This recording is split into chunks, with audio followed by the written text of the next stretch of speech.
Sejam bem-vindos ao canal Terror e Nonsense. Aqui vai encontrar histórias diretos do baú maldito. É recomendável ouvi-las com fone de ouvido. Não deixe de curtir e nos seguir aqui, ajuda bastante o nosso canal. Vamos para as histórias.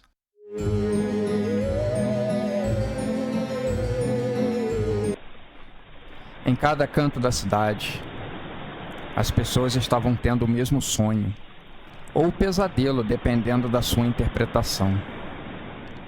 A jovem Rebeca sabe que isso está acontecendo, pois todos os dias, quando ela vai para a aula, ela conta para o seu melhor amigo, Jonas. O engraçado é que o sonho bate ponto a ponto, não difere de nada. Eles já andaram pela rua e ouviram pessoas discutindo sobre o sonho. Impressionante como era idêntico. Naquela noite, assim como nas outras dezenas de noites anteriores, Rebeca saía de casa. Um sol escaldante. As pessoas tentando se proteger do calor. Andando na rua pelas sombras. Um homem esquisito, sem rosto, usando um terno fechado e todo preto naquele calor, aponta o dedo na sua direção. A jovem fica assustada e dá 2 passos para trás. O homem saca um guarda-chuva e o abre. Levanta para o alto e sai voando. Rebeca acorda assustada. No dia seguinte, novamente o sonho. No domingo, ela se reuniu com Jonas e mais 2 amigos e decidiram sair nas ruas perguntando às pessoas sobre os sonhos. Eles queriam saber se eram iguais, diferentes, se tinha algum detalhe faltando. Talvez seja isso que complete o quebra-cabeças. As emissoras da região já estavam noticiando o estranho fenômeno, sem nenhuma solução ou explicação aparente. Indagando as pessoas, os jovens descobriram que alguns detalhes mudavam. Só não sabiam se era proposital ou real. Talvez as pessoas estivessem mudando as suas versões para parecerem mais reais. Mas conforme as respostas aumentavam, Jonas percebeu um certo padrão. Nós 4 aqui, e mais um monte de pessoas.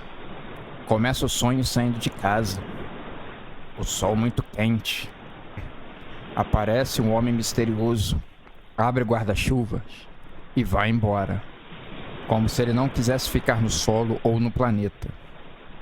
Algumas pessoas dizem que começa o sonho dentro de uma sala fechada, com várias máquinas e computadores ao redor. Depois, elas saem e estão na rua e o resto acontece igual. E tem as pessoas que dizem que estavam em uma nave espacial, que desce na Terra, o sol escaldante e o resto tudo igual de novo. A peça-chave parece ser um homem sem rosto. Mas o que isso pode significar? Então, eles tiveram a ideia de visitar o professor aposentado Bilak, um grande estudioso de lendas urbanas e causas esquisitas. Ele passava boa parte dos seus dias na biblioteca da cidade. Os jovens não tiveram dificuldades em encontrar um homem. Seus cabelos brancos ralos, voando com o vento que entrava pelas frestas da biblioteca, Rebeca pediu a palavra e explicou a situação. O professor, muito atencioso, disse que está na parte das pessoas que saem de casa e contou sobre o que sabe sobre um homem sem rosto. Existem várias lendas e histórias sobre o homem sem rosto, mas eu vou dar a minha interpretação sobre o sonho que estamos tendo. Os céticos vão dizer que é um surto coletivo, que as pessoas estão paranoicas e vivendo sob uma grande pressão. Mas não tem cabimento. Todas as pessoas na cidade sonhando a mesma coisa? Só a nossa cidade? Pelo menos é o que se sabe até então. Não. O homem sem rosto é real. Ou pelo menos é o prenúncio de algo grandioso. Os jovens prendiam a respiração com a voz do professor. Ele explicava e contava a história de uma maneira tão magnética que eles não conseguiam ficar indiferentes. Dizem que ele, o homem, na sua infância, em uma grande e intensa tempestade, ele saiu na rua, dizendo que um raio causaria a destruição de toda a vida na Terra. Sua mãe o tentou impedir de ir na rua, mas o garoto foi assim mesmo. Um raio gigantesco. As pessoas da região na época disseram que foi o maior barulho de longe que já ouviram na vida. O garoto levantou o braço e agarrou aquele raio. Mas por algum motivo, seu braço não se queimou, mas já o seu rosto, o raio explodiu ali, o deixando totalmente desfigurado. Quando sua pele cresceu, encobriu seus olhos, deixando o homem praticamente sem rosto. Quando ele cresceu, pegou um hábito de caminhar pelas ruas de noite, assustando as pessoas. Mas essa parte da história eu não acredito. Mas a lenda vem da parte que no seu leito de morte ele agarrou a mão da sua irmã, sua única parente viva. Ele disse que quando as pessoas sonhassem com seu rosto, era o sinal de um grande apocalipse, o fim do mundo. O padre, que estava ali para dar a extrema unção, fez o sinal da cruz. Ele foi o encarregado de espalhar o boato para frente. Mas essa história aconteceu há quase um século.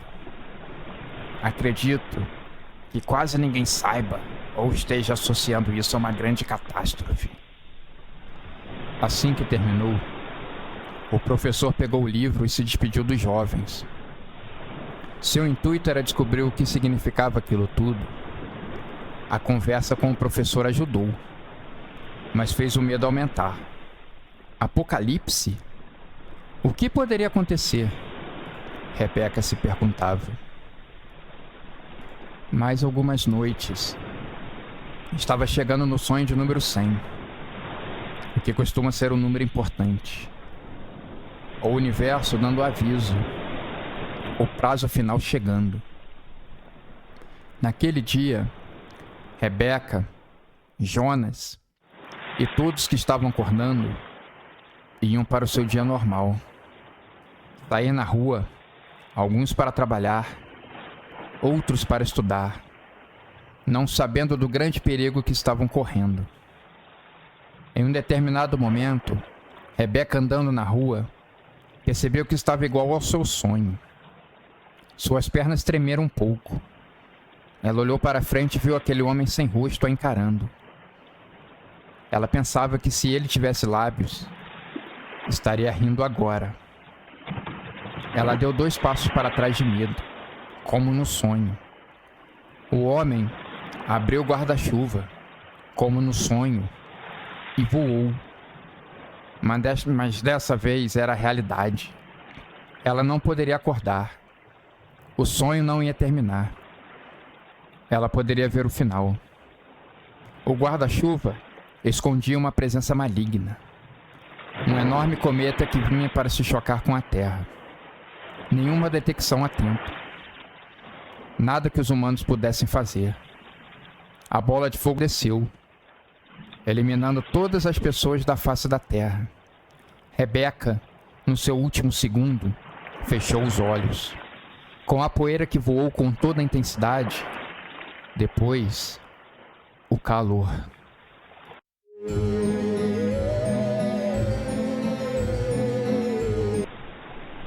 Sonhos são proibidos. É uma faixa que marca o slogan do governo daquele país. Alguns anos antes, uma novidade tecnológica que tinha chegado no mercado. Um chip implantado no cérebro da pessoa. Ela receberia propagandas Seus dados pessoais estariam ali. As pessoas poderiam ser escaneadas, o que daria muito mais segurança. Nenhum bandido ficaria impune. As pessoas com dívidas seriam descobertas e seus débitos pagos. Era o país caminhar para ser o mais seguro do mundo.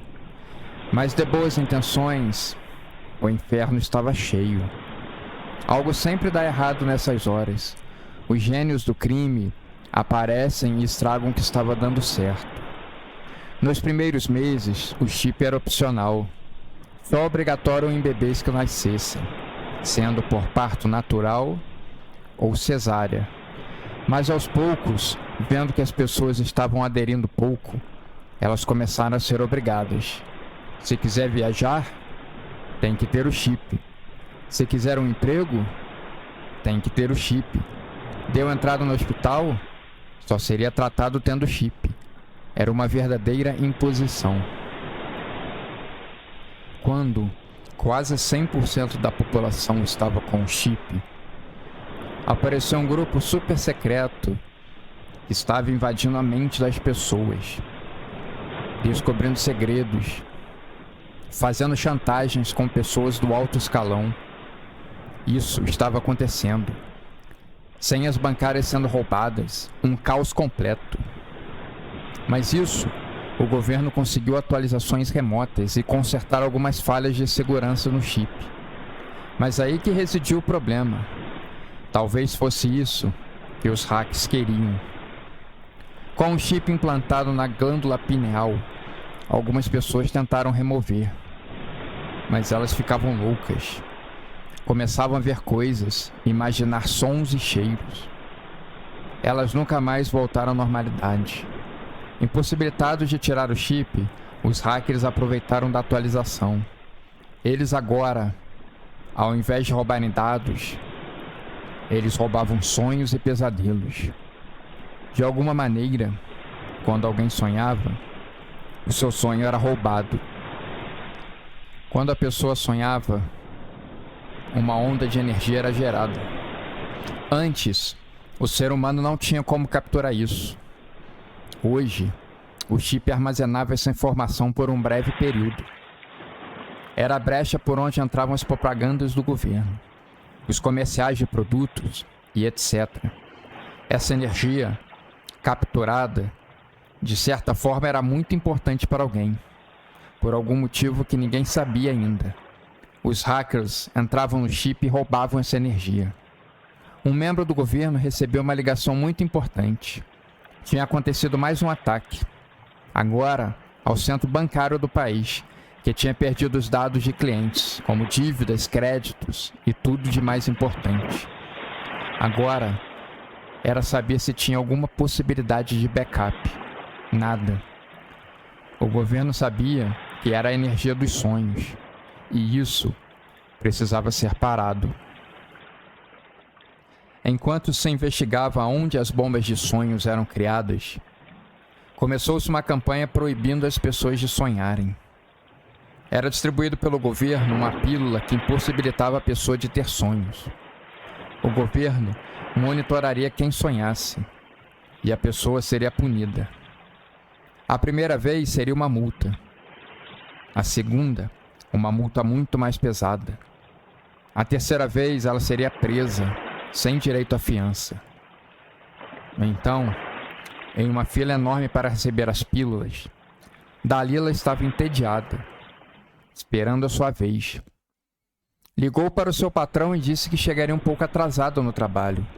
A fila estava enorme e ela ia demorar. Assim que desligou, recebeu, como todos naquele país, o pronunciamento do seu governante. Bom dia a todos! Estou aqui para esclarecer alguns fatos muito importantes. O dia de hoje ficou marcado na história da nação. Finalmente, capturamos o inimigo.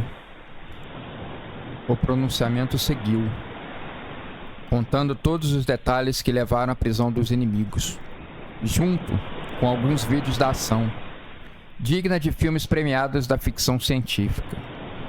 O inimigo estava pronto para detonar a maior bomba de sonhos do mundo. Faria com que toda a energia do país parasse simplesmente de funcionar.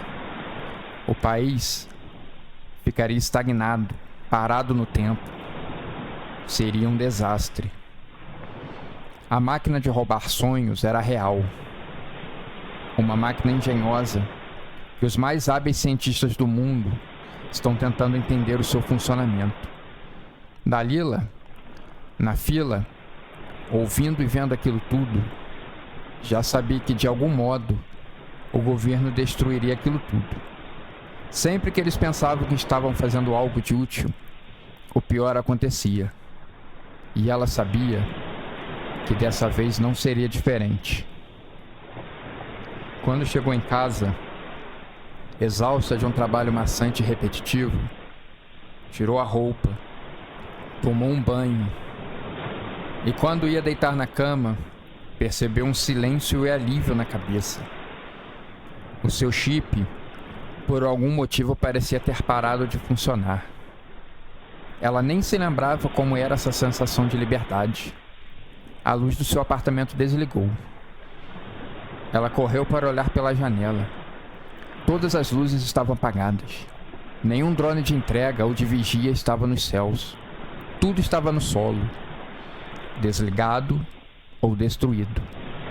Bem no centro da cidade, se viu uma fumaça enorme subindo em uma coluna enorme de fogo. Algo estava queimando para valer.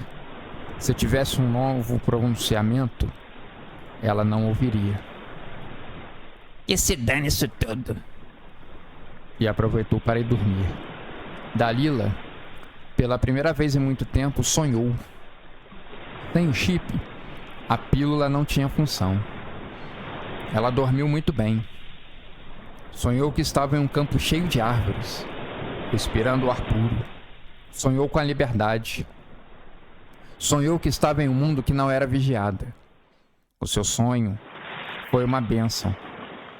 Em algum lugar escondido, o sonho de Dalila e de milhares de outras pessoas haviam sido roubados. Uma artimanha do inimigo. E algo muito grandioso vai acontecer.